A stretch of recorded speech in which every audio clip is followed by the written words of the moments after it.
Hello everyone, Radhe Radhe. कैसे हो आप सब लोग? मैं बिल्कुल बढ़िया। आप लोग कैसे हो? जल्दी से मुझे कमेंट करके बता देना। और चैनल पे नए हो तो सब्सक्राइब करना मत भूलना। वीडियो पसंद आए तो लाइक कर देना और कमेंट करके बताना वीडियो कैसी लगी।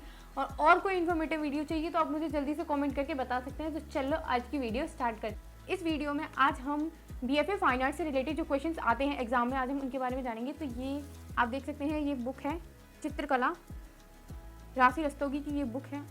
दिखाते हैं हम आपको राइटर का नेम। ये देखो, ये देखो।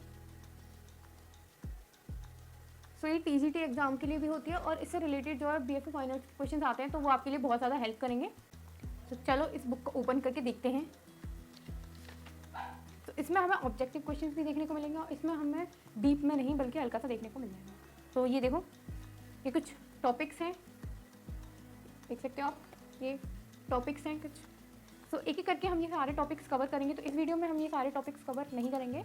जो हमारी नेक्स्ट वीडियोस आएंगी उनमें ये टॉपिक्स आपको देखने को मिलेंगे। तो अगर आपने नोटिफिकेशन बेल ऑन नहीं किया तो जल्दी से नोटिफिकेशन बेल ऑन कर लेना। ये सारे टॉपिक्स हमें इस बुक में देखने को मिलेंगे। ये देख सकते हैं आप, भारतीय कला एवं कलागत तत्व, प्रागैतिहासिक कला की चित्रकला। सो ये है सिंधु घाटी की सभ्यता और भारतीय चित्रकला के मुख्य केंद्र, समकालीन मध्यकालीन चित्रकला, मुगलकालीन चित्रकला, दक्षिण शैली और राजस्थानी शैली, पहाड़ी चित्रकला, पाश्चात्य कला, आधुनिक कला की चित्रकला, भारतीय स्थापत्य एवं वास्तुकला और ये लास्ट टॉपिक भारतीय कला से संबंधित विभिन्न तथ्य। तो ये सारे टॉपिक्स हैं जो कि हम आने वाली वीडियोस में कवर करेंगे। तो हाँ, तो चलो आज हम पढ़ने वाले हैं। आज हम समझेंगे ये वाले टॉपिक्स, इसके कुछ टॉपिक्स हम समझेंगे। भारतीय कला एवं कला जगत के टॉपिक को आज हम कवर करेंगे। इस वीडियो में आज हम ये वाला टॉपिक कवर करेंगे, भारतीय कला एवं कलागत तत्व। तो जिसमें बहुत सारे टॉपिक्स हमें देखने को मिलेंगे, जिसमें रेखाएं, आकृति वगैरह ये सारी चीज़ें होंगी, रंग होंगे, रंग रूप, ये सारी चीज़ें होंगी। तो आज हम इन्हीं को कवर करने की कोशिश करेंगे। अगर इस वीडियो में ये कवर नहीं हुआ तो नेक्स्ट पार्ट आएंगे, तो आप नोटिफिकेशन बेल ऑन कर लेना जिससे आपको पता चल जाए कि नेक्स्ट पार्ट कब आने वाला है। तो आज की वीडियो में हम जानेंगे कला का अर्थ। जो हमारा टॉपिक है वो है कला का अर्थ। कला क्या है, कला क्या होती है? किसी भी कार्य को पूरी कुशलता या निपुणता से संपन्न करना कला कहलाता है। यानी किसी भी जो भी हम कोई कार्य करते हैं तो उसको हम पूरी अपनी इच्छा से उसको कंप्लीट करते हैं। जबरदस्ती नहीं होती कि हाँ हमें यही कंप्लीट कर रहा है। हमें अगर उस चीज़ में मन है कि हाँ हमारा मन कर रहा है कि उस चीज़ को हमें कंप्लीट करना है तो वो हम कंप्लीट कर देंगे। लेकिन अगर हमारा वो काम करने को मन ही नहीं करेगा तो हम वो काम नहीं कर पाएंगे। हमारी इच्छा ही नहीं होगी, काम करने का मन ही नहीं होगा और करेंगे तो वो काम खराब हो जाएगा हमारा।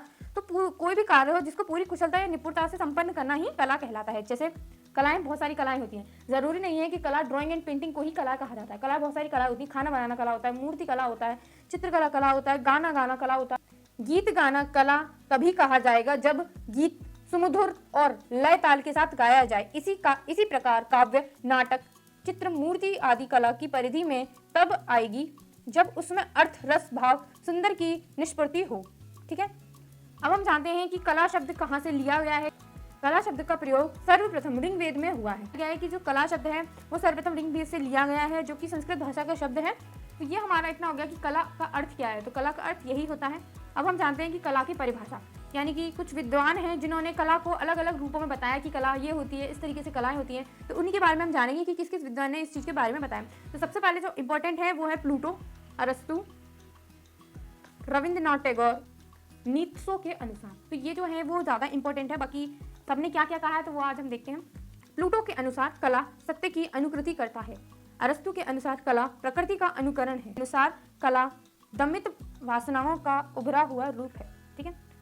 कोच के अनुसार हर एक महान कला ईश्वरी कृति के प्रति मानव हसलाद की अभिव्यक्ति है। टालस्टॉय के अनुसार कला भावों को क्रिया, रंग, रेखा, ध्वनि या शब्द द्वारा इस प्रकार अभिव्यक्ति करना है जैसे देखने या सुनने वाले के मन में वही भाव जाग जाए। हीगेल के अनुसार कला आदि भौतिक सत्ता को व्यक्त करने का माध्यम है। ठीक है। रस्किन के अनुसार कला में मनुष्य अपनी भावनाओं की अभिव्यक्ति करता है। ठीक है। रविंद्रनाथ टैगोर के अनुसार कला में मनुष्य अपनी अभिव्यक्ति करता है।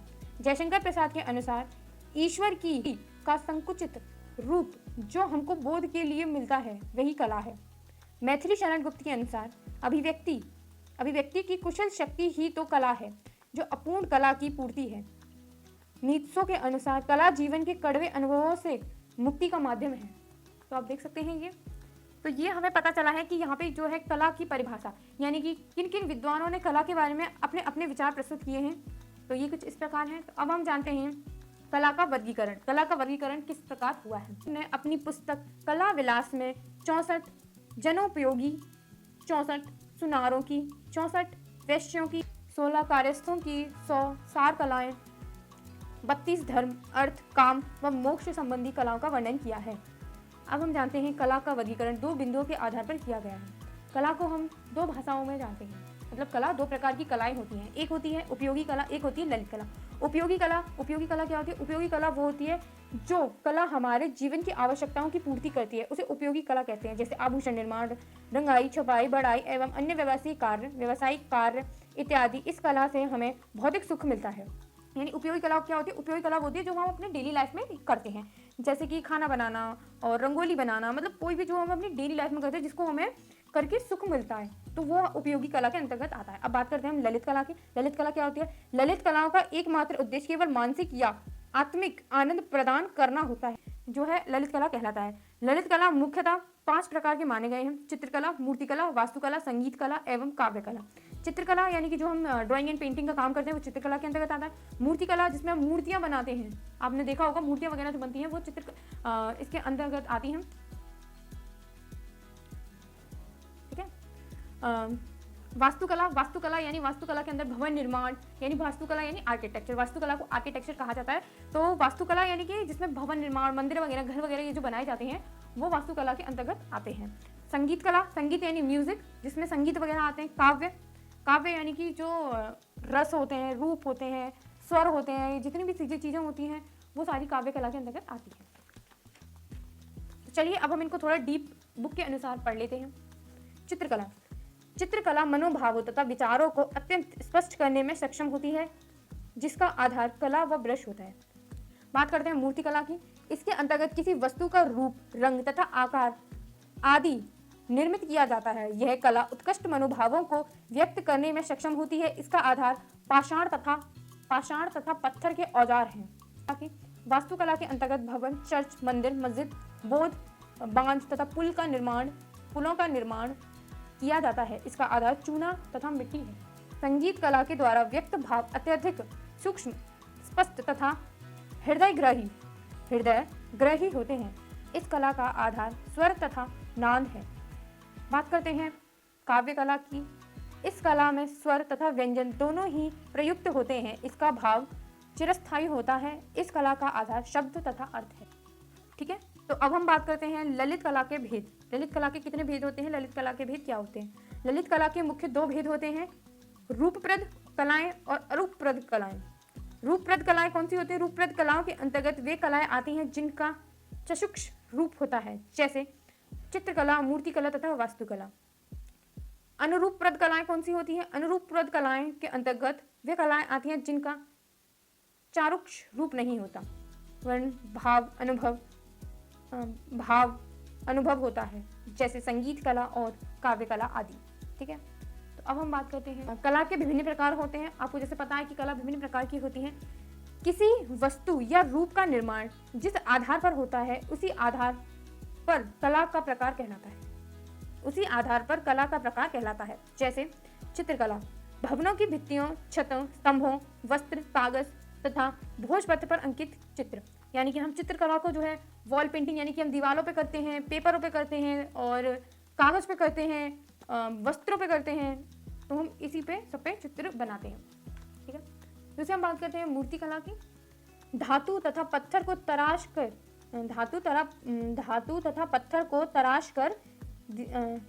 कर दिया गया रूप मूर्तिकला कहलाता है। यानी कि पत्थर, लकड़ी के ऊपर जो हम उसमें बारीक काम करते हैं, लकड़ी को कार्व करके काम किया जाता है, तो वो मूर्तिकला के अंतर्गत आता है। वास्तु या स्थापत्य कला, वास्तु कला और स्थापत्य कला एक ही कला होती है। उसके अंतर्गत भवन निर्माण कला, जैसे मूर्ति, स्तूप, चैत्य, मकबरे, महल आदि आते हैं। भाषण कला, जिसमें मिट्टी के बर्तन बनाए जाते हैं, जिसको पोट्री भी कहा जाता है। मुद्रा कला, मोहरे तथा सिक्के, जिसमें मोहरे और सिक्के आदि बनाए जाते हैं। जिन पदार्थों से कलाकृतियों का निर्माण किया जाता है उन पदार्थों के नाम के आधार पर कला का प्रकार कहलाता है। जैसे चित्रकला, भवनों की भित्तियों, छतों, स्तंभों, पर निर्मित किए गए ये वास्तुकला, मृतिका कला, प्रस्तर कला और दंत कला। दंत कला यानी हाथी दांत से निर्मित कलाकृति, और प्रस्तर कला यानी कि पत्थर से गढ़ी हुई आकृति, यानी पत्थर के ऊपर जो कार्व करके पत्थर के ऊपर जो बनाया जाता है, काम किया जाता है, वह इसके अंतर्गत आता है। ठीक है, अब हम बात करते हैं मूर्ति कला। अपनी निर्माण शैली के आधार पर दो प्रकार की होती है, यानी कि मूर्ति कला दो प्रकार की होती है अपनी निर्माण शैली के आधार पर। मूर्ति कला, इसमें चारों ओर तराश कर मूर्ति का रूप दिया जाता है। ऐसे मूर्ति का अवलोकन आगे से, पीछे से तथा चारों ओर से अंकित किया जाता है। उत्कीर्णन कला, उत्कीर्ण कला जिसमें पत्थर, चट्टान, धातु अथवा काष्ठ के फलक और फलक पर उकेर कर रूपांकन किया जाता है। इसमें आधी आकृति बनाई जाती है, इसके लिए इसे अर्धचित्र भी कहा जाता है। यह अर्धचित्र दो शैलियों से निर्मित होते हैं, हाई रिलीफ और लो रिलीफ। आप देख सकते हैं इस प्रकार के जो चित्र होते हैं वो ये हाई रिलीफ के चित्र होते हैं, और ये वाले प्रकार जो होते हैं वो लो रिलीफ के चित्र होते हैं। हाई रिलीफ जिसमें ज़्यादा कार्य किया जाता है, बहुत ज़्यादा डीप उस चीज़ को उभार के निकालते हैं, ठीक है, बहुत ज़्यादा डीप काम किया जाता है, वो हाई रिलीफ के अंतर्गत आता है। और लो रिलीफ वो होता है जिसके अंदर ज़्यादा कार्य नहीं किया जाता, जैसे प्रिंट मेकिंग में हम ज़्यादा कार्य नहीं करते, तो वो लो रिलीफ होता है। और हाई रिलीफ वो होता है जिसमें ज़्यादा काम किया जाता है, जिसमें बिल्कुल 3D निकल के आ जाती है वो चीज़, तो वो हाई रिलीफ के अंतर्गत आती है। ठीक है, तो आज हम बस इतना ही जानेंगे, यहीं तक कि कला क्या होती है, कला के प्रकार, यही सारी चीज़ें जानेंगे। नेक्स्ट वीडियो में हम जानेंगे षडंग के तत्व। षडंग क्या होता है, कला के अंदर षडंग क्या है, तो कल नेक्स्ट वीडियो हम षडंग के बारे में जानेंगे। तो आई होप आपको ये वीडियो पसंद आई होगी। पसंद आई हो तो चैनल को सब्सक्राइब कर देना, वीडियो पसंद आई तो लाइक कर देना और कमेंट करके बताना वीडियो कैसी लगी। मिलते हैं नेक्स्ट वीडियो में, बाय।